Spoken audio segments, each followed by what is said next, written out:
corruption in Tennessee was just all the way to the top.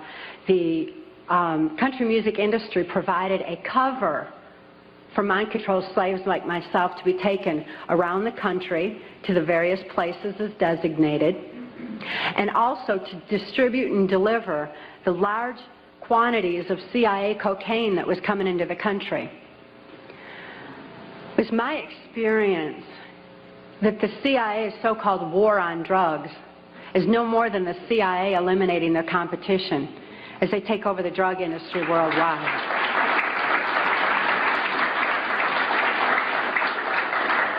They took their war on drugs to our street corners and turned our streets into a bloodbath.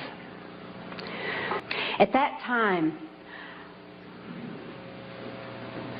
it was 1978, and it was determined that I had endured sufficient trauma to carry out my first trial run operation.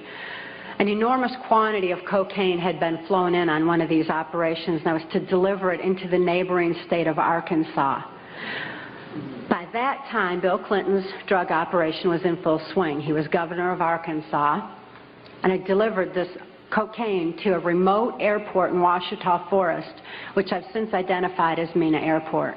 I also delivered a little packet of information and a small quantity of cocaine, a personal stash from J. Bennett Johnston, to Bill Clinton.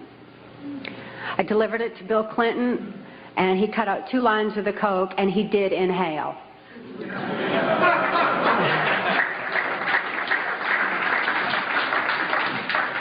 That certainly wasn't the only time I saw Bill Clinton using cocaine. My sexual experience with Bill Clinton was extremely limited, in spite of the fact that I was a sex slave. It was my experience that Bill Clinton is bisexual, leaning far more towards a homosexual end. All I've ever seen him involved in was the homosexual activity, with very limited experience with him myself. Whereas my experience was much more prevalent with Hillary Clinton, because Hillary is also bisexual, leaning more towards a homosexual end, and it was she who accessed my sex programming to fulfill her perversions.